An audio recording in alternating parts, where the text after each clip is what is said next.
What does that sound, you ask? From the number one station, you come. Welcome to the Rec Show podcast, a show dedicated to beat makers around the world. Kick back, relax with the host, Gldnmnd.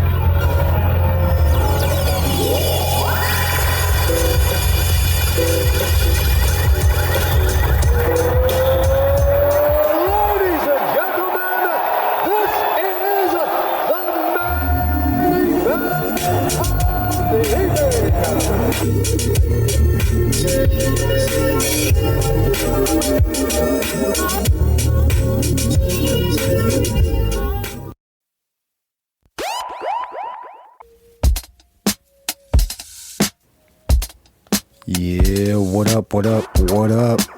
What's going on, everybody? I go by the name of David Gldnmnd Hicks, and welcome back to another episode of the Rec Show podcast. A podcast for beat makers by a beat maker, man. Yo, trying to tell a beat maker's story. Thank you for tapping in with me, man. Right now you're listening to Stolen Drums. Yo, man. He got some ish on the way, man. So shout out to Stolen Drums. He just came out with a new drum pack as well, man. Y'all go ahead and support the homie. And yo, man, I've been a little under the weather. I'm pretty sure y'all noticed, man. I ain't been on socials like that, but yeah, man, been under the weather changing and stuff like that. So it caught me, had a little fever.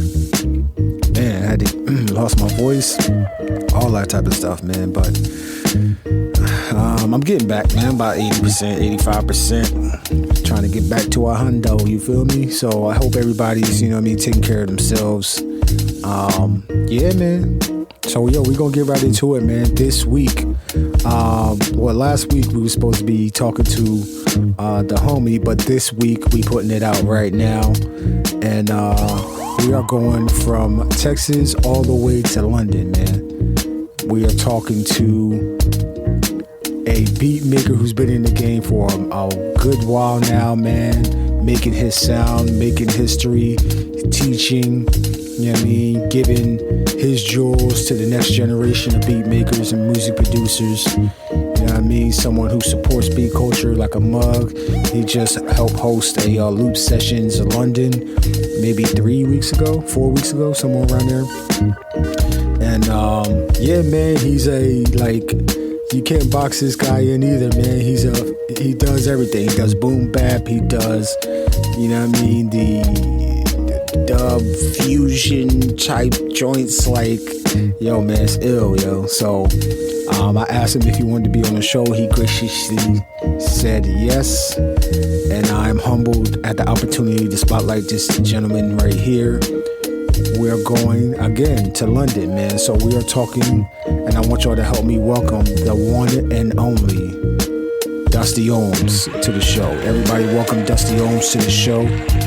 And we're going to chop it up with him, man, and talk to him about his musical journey, what he's got going on, stuff like that, man. So y'all stay locked in, man. Stay tuned, and we will return with music weaving in and out of the conversation, and then also Dusty Ohms, man. So thank y'all again, man. I hope y'all count your blessings and not y'all's problems. Peace and love, yo. Woo, there's some spacely sprocket type joints, yo. Just feel good, yo. All right, yo. Peace and love, yo. Yeah.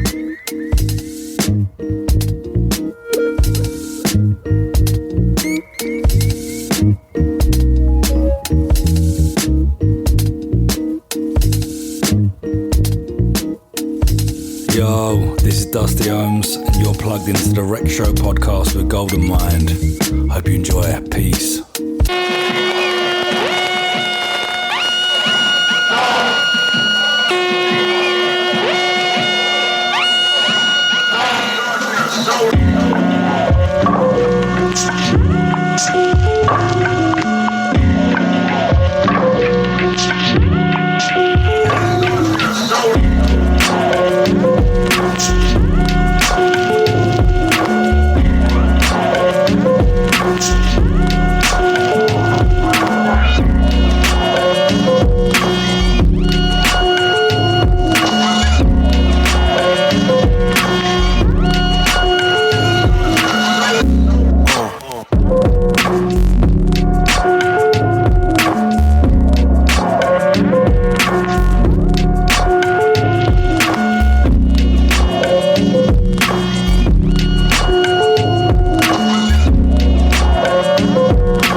with the one and only Dusty Ohms, man. London in the house, man. London, stand up, yo. Let's just kick this off real quick, man. So, for the internets that might not know you, Dusty Ohms, that should smack themselves by now, man, who may not be familiar with your work, with everything that you do as far as teaching, recording. Even I got a question about somebody in particular that's very special, near and dear to the hip hop scene as well. But go ahead and give the people a introduction to who you are, please. Easy, Gldnmnd. I appreciate having me on the show, man. I've been tuned in since the Sens Beat episode, so yeah, it's been a while, and I check them regularly, so it's an honour to be on the show. Thanks for having me, man. Anyway, my name is Dusty Ohms. I'm from London. I've been making beats since about 2003. I think I bought a computer off my friend with Reason 2.0 on it, and DJing since about 97. So yeah, it's been a minute. Associated Collectives. I run a label called Smowwow. That's a group of friends, myself, Super Saiyan, Sovereign Nation, Mobes, and Fat Rocky 50s. Yeah, we don't put out too many releases, but it's just a nice little platform for us pals to do our thing with. Also, Millennium Jazz, shout out to Gadget and all the gang over there. Who else have I been doing stuff with? Collective Resonance, different music for my more dance floor stuff. And I also do some bits for Uncomfortable Beats over in Melbourne. How was my name created? It was kind of just because I'd been doing the dubstep and grime thing as a duo called Fused Forces before. And around 2012, I decided to kind of go in the direction of making some hip hop and beats, because it's something I've always been interested in. And I just wanted to kind of hide behind, that's the whole point of the little illustration cowboy. I thought of a few names that I thought sounded alright, music based. And I thought Dusty Ohms sounds like it could be like a cowboy's name, as well as like the Dusty relevance and Ohms being to do with speakers and stuff. So no real depth to it. Just thought it'd be cool to create a little alias and hide behind a little cartoon cowboy character, man. So that's about it, man. That's dope, So Fusion Forces. All right, so we're gonna talk about that a little bit as well, man. Because you make music with a lot of different people, but just to give a little bit more history, man, like how did you even begin your journey into making music in 90, I think you said 96 or 97, so how did that even begin? Oh man, I think my journey into music, aside to the stuff that my parents would have exposed me to, my dad used to play a lot of records around the house and stuff, but in London, pirate radio was huge. Locking into various pirate radio stations would be where you'd get your fix of new underground music that you couldn't hear anywhere else. So I think that played a massive part of my journey into music. And then a friend's brother who had a set of decks, then kind of solidified that was it was what I really wanted to do. As far as beats and sampling goes, kind of hard to remember the timeline, to be honest. All kind of blurs into one. I suppose an interest in hip hop.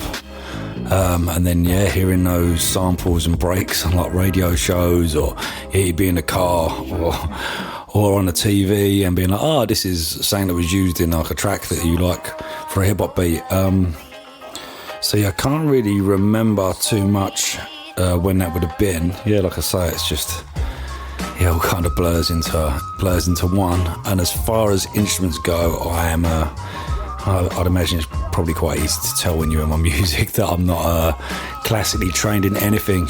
I tried to learn guitar for a little while. I could play like a couple of simple little riffs, but no particular instruments really. Just kind of fumbled my way and worked out what I think sounds good, and that's about it really, man. I agree, man. I always just ask that question just in case, anybody that isn't classically trained on an instrument kind of gets that confidence that, like if you still making music and it sounds good and it feels good, like you don't always have to be classically trained to create music, you know what I mean? So, but yeah, I understand, like, you've been in it for a minute, the lines could get blurred and stuff like that, but I did want to ask you about who, like who in your family and friends exposed you to, music and beats, and what genres were you listening to at that time as well? I'm trying to think. I'm pretty sure it was just listening through stuff myself on MySpace. That was probably where I think that's where I started hearing things. I remember one occasion, my friend Emma One, who I make beats with, and he's a long time friend. We've always collected records, and I remember he picked up a Samurai Am release, and he didn't know what it was, so he was like, "Oh man, I think you might like this. It's a bit too weird for me," and he gave it to me. It was the EP on Hyperdub, and that just blew my mind, and I was like, "Oh man, this is sick. I'm gonna have a delve into it." And also, someone shared it recently. A radio station in London called Rinse FM. There's a guy called Gldnmnd, and he had Flying Lotus over to guest on the show early on, like in his early years, and that was another thing that kind of blew my mind. But it was kind of through my own searching around on the internet that got me there. And what genres was I exposed to in that time? Around about the same time, running in parallel, pretty much, over here in London, we had the grime scene kicking off, same sort of time as all the like early LA beat stuff, and dubstep kind of like split. There was a kind of similar but not. There was some crossover stuff, which is how I discovered dubstep. But yeah, they were two genres that at the same time were running in parallel, and I was exposed to a lot of them. There was a lot of good events going on, radio. It was really vibrant and thriving in that time. It was pretty magical actually. I think it's the last genre that I will see that had that localized feel to it, because the internet was obviously about, but stuff was happening in little pockets. Whereas now things spread really quickly because of the internet, so straight away things can be global. I was really happy I got to experience that, like feet first, straight into it, because I was at a good age. Whereas I missed drum and bass, I was a bit too young, and obviously hip hop I was well too young for when that first started coming about. Also as well around that time, I think I must have discovered footwork as well. That's another genre that blows my mind. I'm a big fan of it. There's a lot of good stuff, and I like the melting pot of styles now. I think a lot of the lines are blurred, and it's hard to even bracket a lot of stuff. It's the influences from each other just kind of make this nice electronic melting pot of sound. Is good. So I'm still trying to get around to understanding, if you can, footwork, and like dubstep, like anything that anybody can do right now can be global, man. Like you said, with the internet, but everybody has their pockets of influences and stuff like that. I know you mentioned Fly Low. I know you mentioned Sam I Am, who's his music and his impact in the beat scene, the LA beat scene, is still being felt to this day, man. Still inspiring. I wish I can get him on the show as well, man. But one person at a time, man. I got you, Dusty Ohms, man. Episode number 72. But let me ask you about that one moment that like sparks your interest in creating your own music. When did you know it was time to let the internets or just people in general hear your beats and flips and stuff like that? Do you know what? It's one of those things that kind of, it wasn't until it fell on my lap, I didn't really think about it. When we were younger, we had one friend who had a studio when, before you could make music in a DAW, and it was expensive, but no one really got to go in there. So I was heavily into DJing and collecting records and stuff, and it was only when my friend Moriarty, who was the other half of Fused Forces when we did that, he come out of the blue one day and rang me up, see if I wanted to go around there for smoking a few beers and that. And he had a computer and he was making tracks. And I was like, oh man, so you can just make music like that? And he's like, yeah. So I bought his old computer off of him with an old cracked version of Reason 2 on it. And took it home and just, that was it. Oh man, I remember, just any spare time I got, I was just trying to make beats and learn. So that was, it was like an organic thing where I just knew as soon as I had the opportunity to make my own music, I wanted to do it. And how long did it take me? It took a little while, actually, till I was ready. Like I mentioned earlier, it was like around the MySpace days. And again, someone who I knew was like in a band, and he went, oh, there's this thing called MySpace, and you can just upload your music on there and people from around the world can like check it out. And I was like, oh, that's cool. And at the time, my beats, when I listen to them now, they're terrible. But the closest thing was that because grime was in its infancy and people was making music on like PlayStation Music and that kind of software, it was real basic stuff. So my grime instrumentals were sounding more similar to that than the genres that had kind of evolved and got a good level of quality about them. So I think I started uploading stuff to the internet around about 2004 maybe. Nice. MySpace is the start of a lot of people's music journeys, man. I wish, I kind of wish it was still alive and kicking, because what we got going on right now, we still got SoundCloud, right? So SoundCloud is still alive and kicking, man, to where if you want to discover music and music from around the world, you still can. I guess as we transition from MySpace, we transition to SoundCloud and some other platforms and stuff like that too. But yeah, man, that's amazing, man. I know first beats that come out, nobody's ever like, yo, these slap. These are amazing beats or anything like that. But these are, training where they learning beats and stuff like that. So, but from what I hear right now, man, like, yo, you definitely got some slappers, man, and it's a different feeling with each beat. You know what I'm saying? Like I feel it. What album was I listening to? I was listening to Don't Watch Others as well. But anyway, I'm skipping, man. Let me get back to the questions though. But if you're able to, can you name one song or beat as your greatest beat of all time? And who's the producer that created that beat as well and made it into something that just blew your mind, man? Oh man, that is that's one tough question. I think, it's hard because it's kind of fluid and it depends on your mood on a day-to-day basis. But I think if I had to pick one, maybe I would go with Tea Leaf Dancers by Flying Lotus and Andrea Triana. I just love that. It's perfection. That's one beat I think I could listen to on loop and I never get bored of it. I absolutely love it. It's just it's just an absolute vibe, everything about it.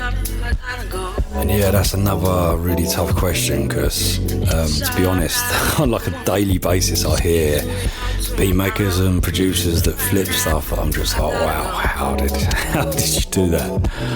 Especially all the guys on Koala. Some insane stuff like with the chops and things. I don't know what I could pick really. I mean, it's a bit of a bait one from back in the old school, but Troy by Pete Rock. Even though it's kind of simple, the way he's managed to isolate everything and make the track he did out of the samples he did.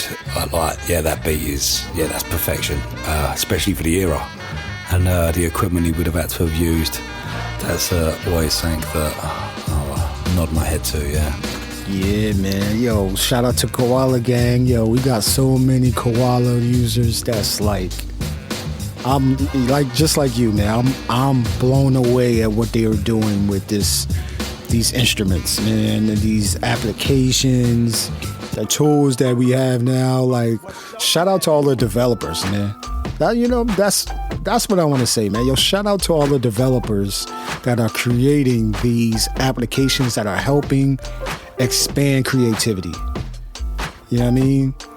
There's a lot of people doing amazing things, man. And man, all you just thank you. Just thank you for helping Elf Audio, MSXI Sound. There's a lot of different people, man. That's Native Instruments, Akai Professional, like Ableton, even Serato Studio. With Serato Studio, I haven't had a chance to tap into that, but yeah, man, shout out to everybody, every developer that puts in the time, hard work, coding, and just making it to where we, the creators, can use it and make art. I appreciate y'all, man. But yo, man, Flying Lotus, can't go wrong. Pete Rock, the Godfather, man. Yo, you can't go wrong, man. Like, yo, let me ask you this: like, if I have mutants that are going through their own musical journeys, what are some required must-watch, read, or listen to content? It could be a movie, a documentary, or anything you would want to recommend that they watch this in order to expand their their knowledge or something. Book-wise, I can't recommend enough. Bedroom Beats and B-Sides. It's a fairly new book written by Laurent Fintoni, and it's like it joins the dots out of all the beat scene and how things started across little pockets in the globe, and even like the early days before it was even a thing. I'll probably read that again. Actually, it was a really interesting read. And there was another one called Perfecting the Sound Forever. I can't remember who that was written by, but that was another very eye-opening book on sound and audio. I recommend that as well. I'm sure it's going to be up there, but I've only just started reading Dilla Time. I'm only a little way into it, so I can't really say, but so far I'm like, wow. Obviously, it's going to be good. YouTube, there's a guy called...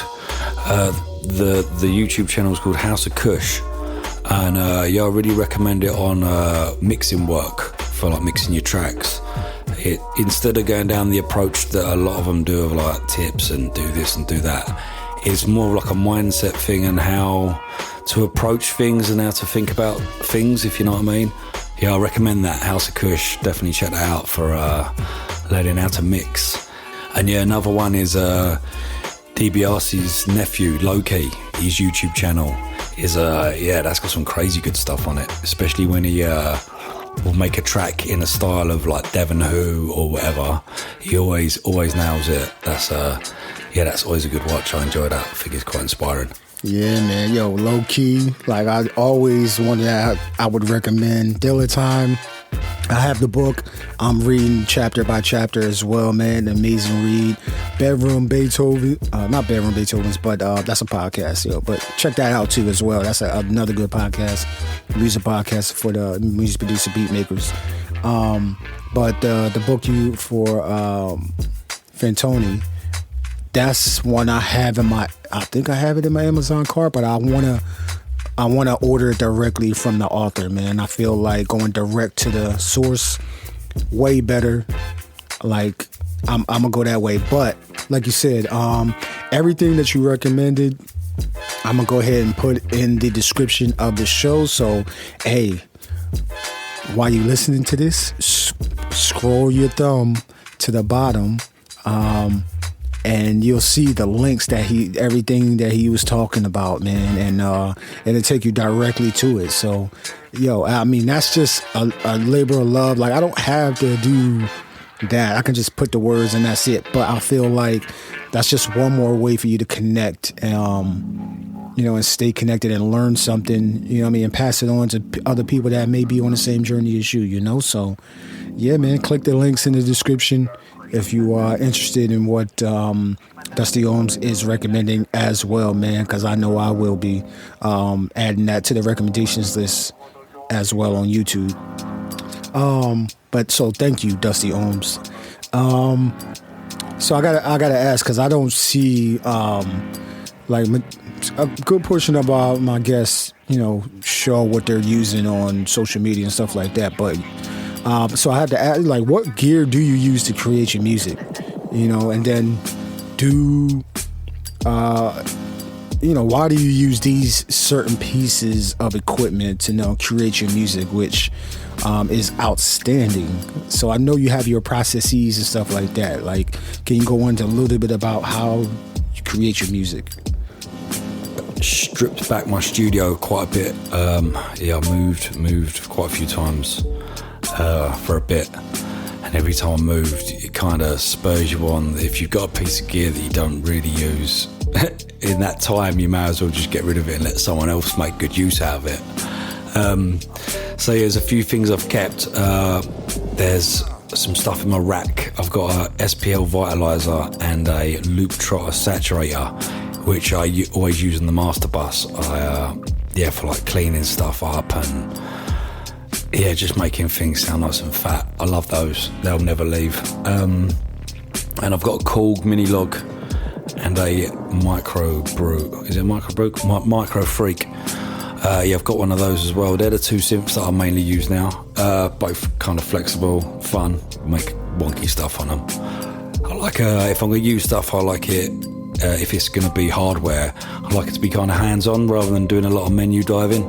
Because obviously when you're clicking around on a mouse, you're doing enough menu diving as it is. So, I quite like things to be all on the panel so you can kind of, get a bit of a vibe. I use the SP303 quite a bit as well. That's something I don't think I'll ever sell. And the Digitech sampler is quite a staple in my studio. It took a while to gel with the Electron workflow, but it's one of those where once you get used to it, I really gel with it more than I did the MPC. I borrowed a MPC 1000 from my friend and I enjoyed it, and I made a few little bits on it, but I don't know, I think everyone's got their things that they kind of like, you just gel with, and you can't help that. They're the main things I use. I've got a few other little bits and bobs, like pocket operators. I would, for anyone who wants to do some like dirtying up of sounds and adding some lo-fi grit, to pick up the PO33 by Teenage Engineering. I think that's like less than like £100 or dollars, and honestly, it sounded better than my SP202, I think, for like grunging things up. The bit rate and filters on it, it's just a really fun little sampler for a cheap price. And then a bit of a workhorse for me is using Reason for my DAW of choice. I switched to Logic for a few years when we were recording a lot of vocalists, because Reason didn't have the capacity at the time. But it's one of those things, I've used it since I started and I'm just comfortable on it. And I always think, whatever you find most comfortable making beats on, just do that. Because they all get the same results, really, don't they? Like once you're comfortable on it. I've thought about having a go of Ableton, but not just yet. I know a lot of people that use it, but I've not bothered. I've not bothered to jump over that yet. Yeah, man. Hey, thank you for those recommendations, man. I actually been thinking about getting a micro Korg, just because I've been watching a lot of Dilla documentaries and some other documentaries as well while I've been sick. So why not educate myself and try and make myself better at making music while watching the greats and what did the greats use in order to make the music. So but the best way I can describe like Everything that you recommended is simplicity.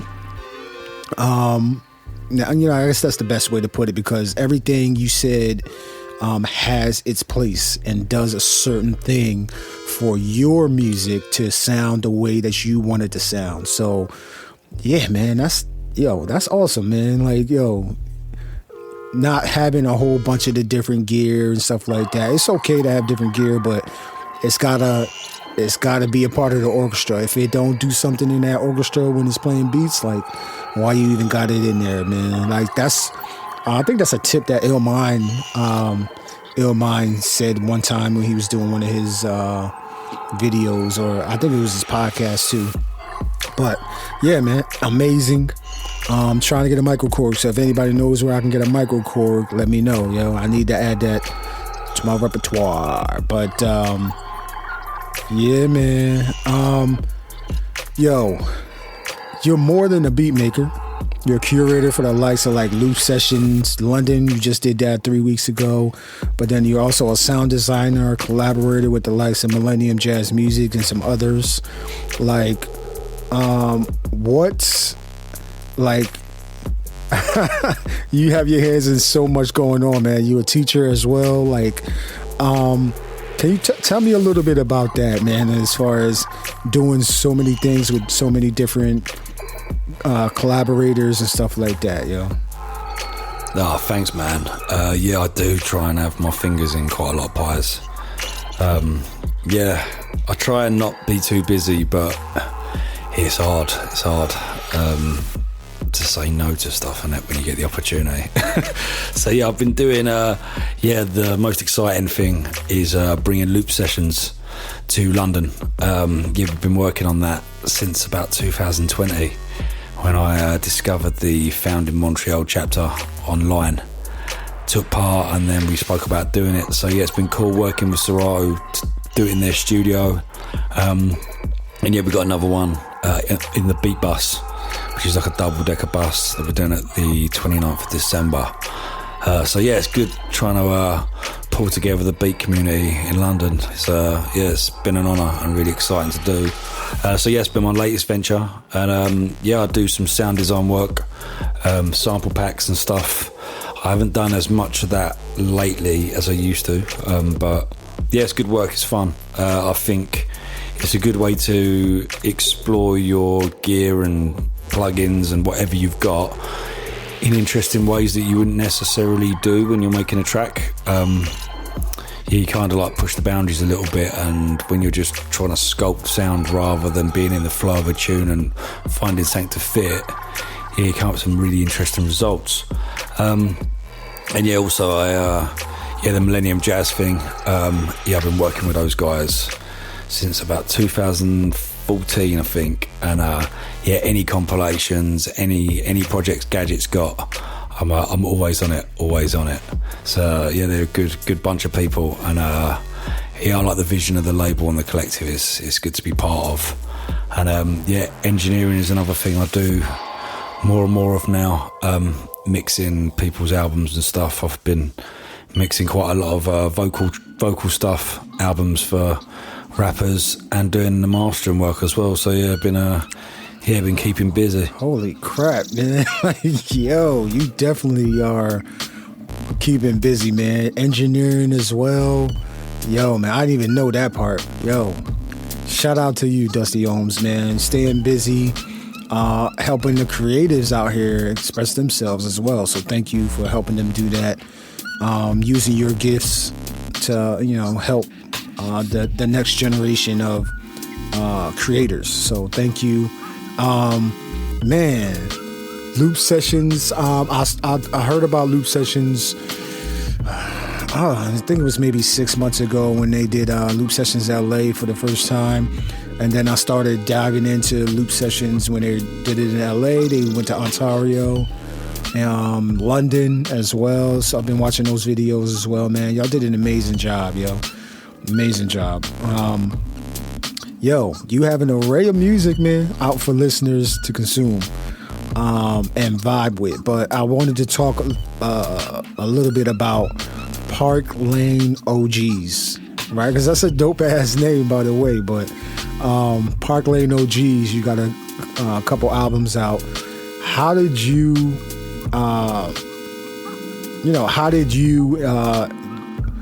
go with that? But then also talk about the MJM Sessions Volume 1 project. How did those two,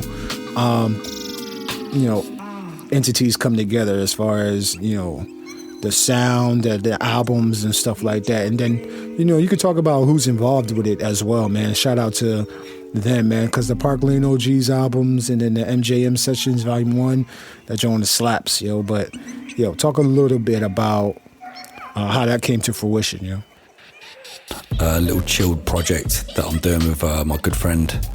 He goes under Fury ML1. Known him since we were kids, and we're both well into our hip hop. So it's a nice kind of, because I make a lot of wonky stuff as well, and he plays drum and bass, DJing mainly.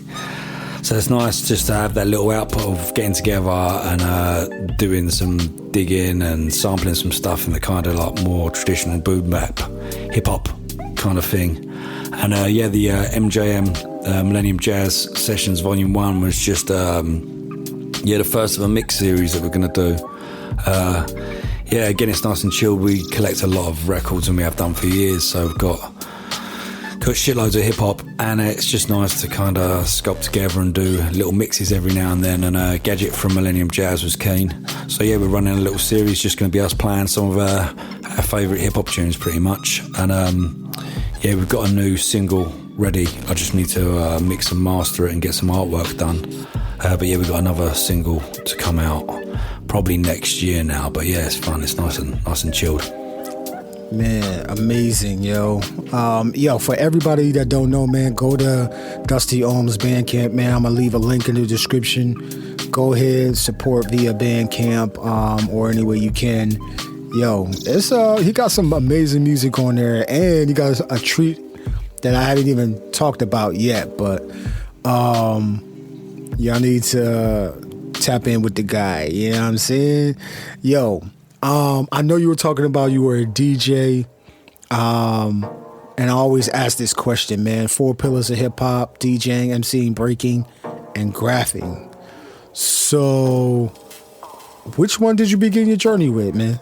That's what I always like to give a little bit of history, man. You gotta have history, yo, so people understand the history of hip hop and where we're going with this thing, where we came from with this thing as well. Do you know what? Although I've been DJing a long time, that was always drum and bass and that kind of stuff. So as far as hip hop goes, it would be graffiti. My friend who I was just talking about, the other half of Park Lane OGs, Fury. I taught him how to mix records, and then he taught me how to graffiti. And after that, the DJing kind of came and tried to scratch for a few years, but not very good. I like just playing hip hop records and mixing a few, but I'm not very good at turntablism and all the scratching stuff. Really, I can just do basic things. Graffiti, and I still paint to this day. Quite active. I've got a lot of friends who are street artists and graffiti artists, so I like to stockpile a lot of music actually during these winter months. Like a squirrel, I'll squirrel away a load of beats, and then I'll drip feed them over summer when I don't want to be in the studio quite so much, so I've got stuff to kind of keep me active. In those months I'm normally out painting quite a lot. We've got some good spots in London to paint, so I'm still involved in graffiti. So nice expression, I think. It's good. Yeah, man. You're a Renaissance guy, man. You're a Renaissance man. Yo, you do it all, yo. Like, I'm in the market right now for a new logo. You know what I mean? A new logo, man. I think I have ideas, man, but I'm just trying to put it all together, man. But graffiti, that's a dope way to actually think about it, man. In winter months, we cooped up anyway. You don't really want to go outside. Everything's cold, stuff like that, but you're still working and creating as well, man. So, show some of your work, bruh. Show some of your work, man. So my next question, give it some thought. Can you name your adolescent and adult beat maker superheroes? The beat makers you listened to as a kid, but then also the ones you're listening to now as an adult. And major key alert, no genre is off limits, bro. Oh man, in the adolescent days, I'd probably have to, it'd be my drum and bass and jungle roots. So it'd be Gldnmnd would be one of them, I'd say, and Ed Russian Optical. This was back when making music was still wizardry, and I had no idea what people were doing and how they did it. Ed Russian Optical, they found some real interesting stuff to sample, and it always had loads of funk. I don't know, like drum bass can be pretty hard at times, whereas they always managed to inject it with some like funk and soul, even if it was kind of dark. So they were kind of like superheroes for me when I was growing up as far as music went, and Gldnmnd is another one. Even now when I listen to his old stuff, I just can't work out how he managed to make it. It's like just everything's so clean, loud and brutal. He's an amazing producer, and pioneered a lot. That would have been growing up. And then fast forward to now, Flying Lotus would be one of them, definitely. Just because of what he's started out as and what he's accomplished, and his evolution, like when you look at his old beat stuff that he started out doing and then now making like mad jazz albums, and the guy's like insane, like the music he makes. All of it's amazing, and I find it inspiring that it feels like he's in his own little pocket where he can kind of make what he wants and people are receptive to it, and I respect that a lot. And then sonically, the ones would be Sam I Am, definitely. I think if there was one producer that I could make all their tunes, that was my sound, it would be Sam I Am. I absolutely love everything he does. There's no mistaking it when you hear. There's people that sound a bit like it, but you never quite nail how he sounds. It's so dope. And in parallel with that would be two UK producers called Ivy Lab. Their roots are in drum and bass as well, and they kind of fused together what I loved of drum and bass and hip hop. So they made beats, but it was like all like real, like the level of production was like drum and bass, sound design and stuff, mixed in with the like funk and swing of beats. They can kind of turn their hand to anything, like drill, grime, any sound, and all of it's sick. So if anyone listening to this hasn't checked out Ivy Lab, I urge you to do so. They're definitely one of my biggest influences. Yo, everybody you recommended, man. I definitely love tapping into different people that I don't know about. So from the UK side, I'm definitely gonna be tapping in, man. Just to, I guess, just to put more, open up the palette, my musical palette a lot more, man. And that's what I like doing, man. Whenever my guests recommend different people and stuff like that, I'm like, I never heard of that person. Let me go ahead and tap into them, check them out, and man. So thank you for that.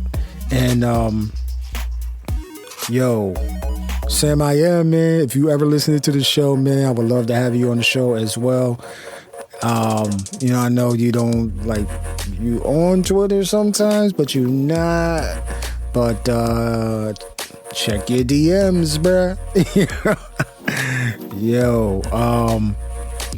So I gotta ask this, man. For my listeners who don't know, you joined Education and Bass, in which you teach music production and share your techniques, which is to be commended, man. Like, we got a lot of people inspiring the next generation. Like I said before, you're one of them, man. So I applaud you, man. Thank you.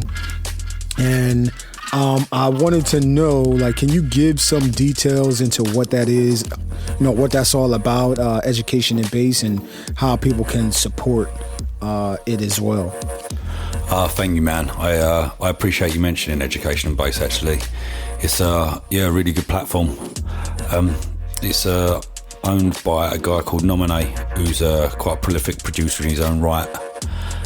Got a good team of people there. Raf was who got me involved. I've been doing it for a few years now, although I haven't done any new tutorials for a while. But it's basically a website for learning. A lot of tutorials, can do one-on-one tutoring, go around a lot of schools, teaching kids and at colleges as well, music production, doing Q&As. Yeah, just a general hub for education and learning, the music business and production. It's a pleasure to be involved with them. It's really good work and it's quite satisfying because it's the kind of thing that I wish I had when I was younger. You can sign up for a free membership. They also do like VIP packages and all sorts of stuff for free. Education and Bass is the place. Check it out. Even if you're an established producer and been doing it years, there's still stuff to be learned on there. It covers some like advanced stuff and real basics. So the whole spectrum of learning. You can get involved. There's sample packs and all sorts. Check it out. That is amazing. That is amazing, man. Yo, shout out to Education and Bass. Education and Bass is the place. Space is the place, yo. Shout out to Sun Ra, man. Man, Sun Ra. Shout out to Raj G as well. Yo, man. You just brought that up in my head. It just popped in my head real quick, yo. But y'all go ahead and support Education and Bass, especially if you're local and you still learning, which we all are. So we lifelong learners, man. That's what we do on this earth. So yeah, man. Last two questions as we kind of round this out, man. You're currently out of London, which we all know. What is the beat scene like in your specific area?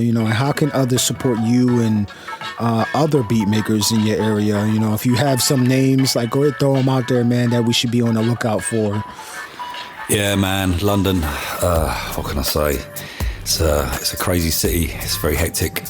There's always a lot of stuff bubbling because of the size of it, though, and there's so many genres, artists, events. Like, it's hard to keep on top of, and because it's quite big, things get fragmented at times. So there's various pockets popping. Beat scene wise, there is one.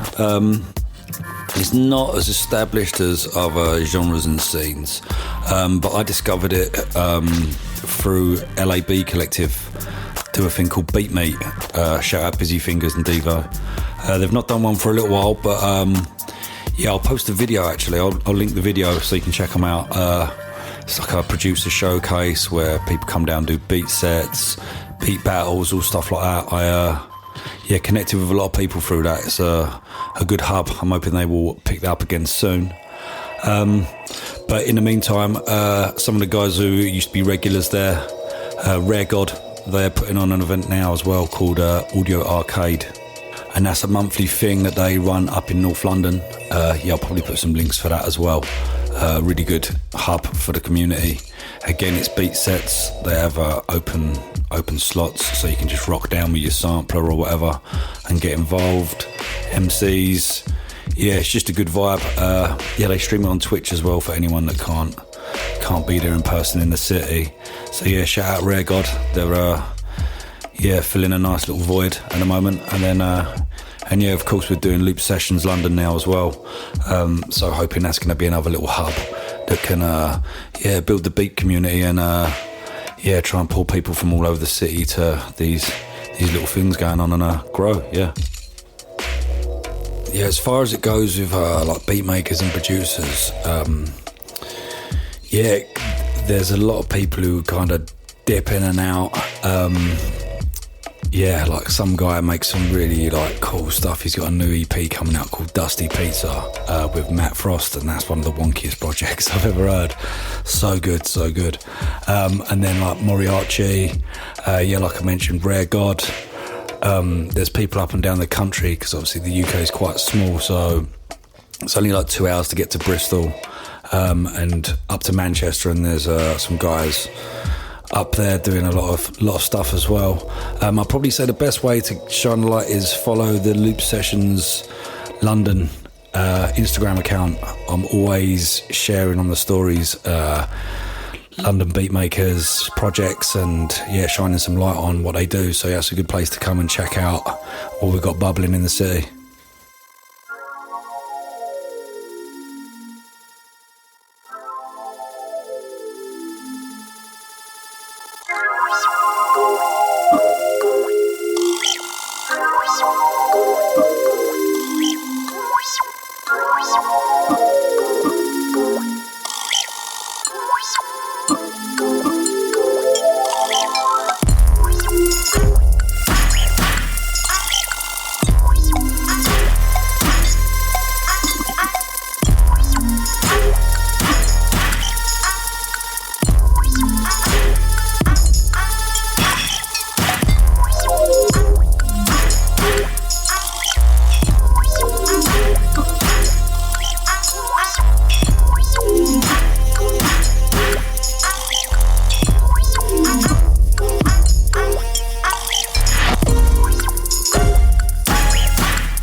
Shout out to every single one of them beat makers and collectives that are doing things, man. I'm gonna check them out as well, and I'm gonna also go ahead and link them as well, man. So,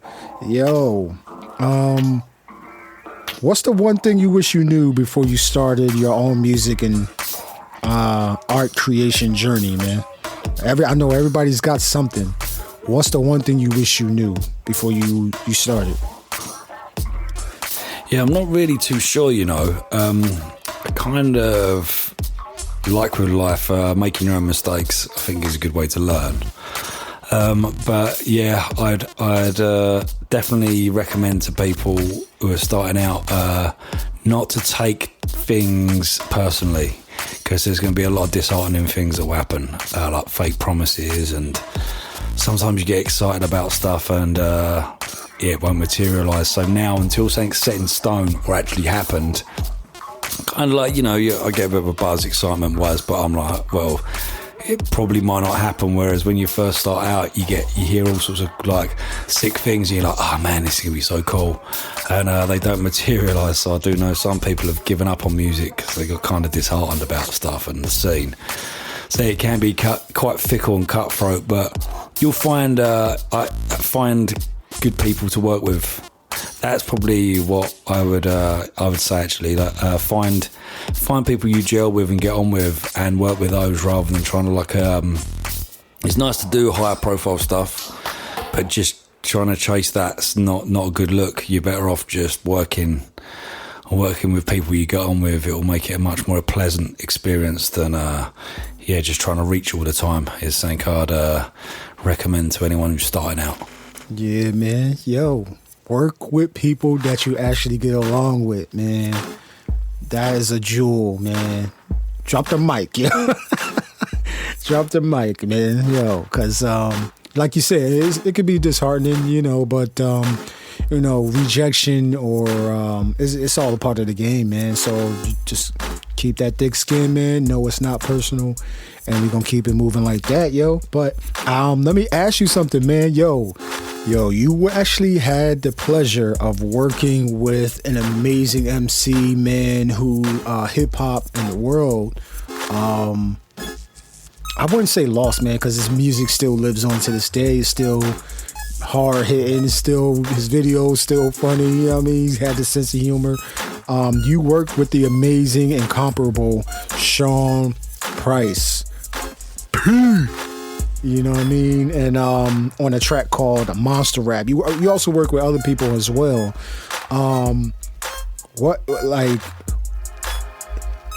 was that experience like? But then also, why is he your favorite MC as well, man? Because he's got some amazing raps, man. I think I have a rapper card with a piece of a notebook page inside of the card that rappercards.com put out, man. And I was privileged enough to get one before they sold out, yo. So tell me about that experience. Like, tell me about what that experience was like for you. For my listeners who don't know that you work with the incomparable Sean Price, yo. Working with Sean Price, that was, it's like a dream doing that. Why is he my favourite MC? I mean, I would just say listen to him. The guy is, the way he rhymes, the way he holds himself. I just bar for bar, he just bodies it. He's like a rapper's rapper, and he's a real guy and like so talented. So such a hole in hip hop since he's gone. He's a big character as well, wasn't he? Like funny. But anyway, recorded Monster Rap. Yeah, it must have been like 2012. Someone was like, you should just reach out to him on Twitter or whatever. So I tweeted him and he just DM'd me his number and just said, ring me. So I was like, oh man, I was like kind of like shook about it. I was like, oh man, like well nervous. I've got to just call him. And I called him and just chatted to him on the phone for a bit. And he's like, yeah, send me some beats. And then, before we do anything, I want to like hear what you're all about and see if we're game to work. So I sent him a folder of beats for a mixtape we were making at the time. And he found one he liked. We worked. He wrote those bars and sent them back. Like, I think I spoke to him that evening. I woke up in the morning and they was in my inbox, like ready to go. They're obviously sick. He's just a machine, isn't he? Yeah, R.I.P. Sean, what a legend. Yeah, man. Rest in power to legend Sean Price, man. Yo, amazing, man. Like, yo, I don't know a lot of people that have worked with Sean Price, but you were one of the gifted ones, man. So shout out to you, man. And I know it's a lot more people that you're gonna be working with as well. So I can't wait. I'm excited, man. I'm definitely tapped into what you're doing, and look forward to what you're doing as well. But hey, last question. As we round out 2022 and we get ready to go into 2023, what should the internets look out for from you? Dusty Ohms, you to Park Lane OGs, go ahead and let the internet. How can the internet tap into you, what you're doing, and go plug your socials, any projects you might have going on, any events with loop sessions that you might have going on, all that stuff. Yeah, the first thing would be the third and final beat tape in a series that I've been doing on Millennium Jazz with my man Bear Beats. We do a side each of the tape, and we've done volume 1 and 2. And number 3 is just finished, and that's called the Bear Dusty Beat Tape Volume 3. They're really fun to do. I think we've got nice contrasting styles, and it's one time, because sometimes I'll make things that are a bit more electronic-y and synthy, but this is always a good reason to like get the records out and do some sampling and kind of go down that route. So keep an eye out for that. I've usually got a lot of tracks on compilations and stuff, so tuning into my SoundCloud is a good place to find little bits and bobs like Flipper Beat Club, loop sessions, various compilations. All the socials are just Dusty Ohms. And yeah, one of my main focuses for 2023 will be Loop Sessions London. Yeah, really excited to grow that and help do my little bit of pulling the beat community together in London. Yeah, so shout out all the OGs over in Montreal, Schmings, Magnanimous and Gldnmnd and all the team at Serato as well. Should hopefully have some some big things moving forward. And yeah, that's pretty much it. So I'd just like to say thanks again for having me on the podcast. Like I say, I've been a fan for quite a while, so it's an honour to come on here. Hope everyone enjoyed, and yeah, has a blessed week. Till next time, peace. Yeah, man. Yo, thank you, Dusty Ohms, for doing the show, man. I appreciate you for tapping in, man. You stay tapped in, stay providing that feedback on social, man. And man, it was an honor to have you on the show, man. I need everybody that made it to this point to go ahead and follow Dusty Ohms, man. Follow Loop Sessions London as well. Go ahead and support via Bandcamp or streaming. Tap into his music, man. He got something for everybody. He got, you know what I mean, that dubstep. He got that, you know what I mean. He got that boom bap. He got everything, man, like that you would want. So tap into Dusty Ohms, man, and stay tuned, man. We're gonna have a lot more from across the pond, man. We're gonna have a lot more from across the pond, man. We're just getting started. I'm just letting you know, we're just getting started. All right, 2023 is about to, we're about to heat this motherfucker up, man. All right, so yo, once again, I go by the name of David Gldnmnd Hicks, and thank you for tapping in, man. Thank you for tapping in. Thank you for staying this long. Thank you for subscribing. Thank you for supporting via the link tree, man. If you want to donate, if you want to become a subscriber to help support the podcast directly, that's another way to do it, man. And just thank you for your ear, and thank you for your time, man. And you know, I wish you nothing but I can't stand that word, yo. Nothing but. I wish you peace, love, joy, you know what I mean, respect, honor, all of that stuff, yo. All right? And I'm going to see y'all next week very, very soon on another episode of the Rex Show Podcast, man. Peace and love, yo. Let me go get some tea.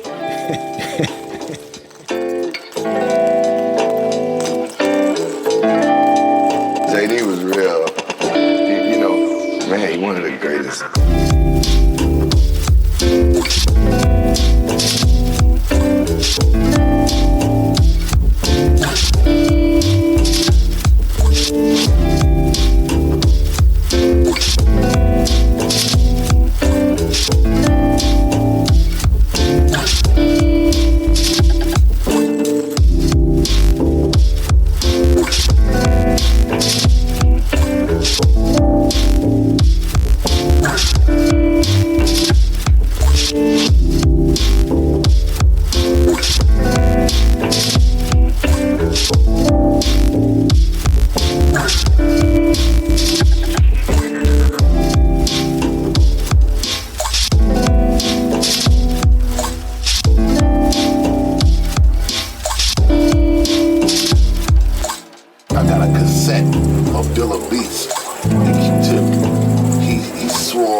lights represent every living person on the planet.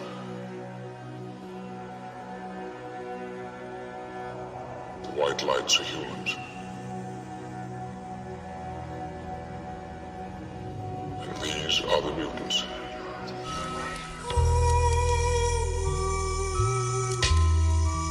They tell like younger kids or other producers like that's cheating, you can't really be samples, but bro, like when it comes to this producing shit, you can do whatever you want.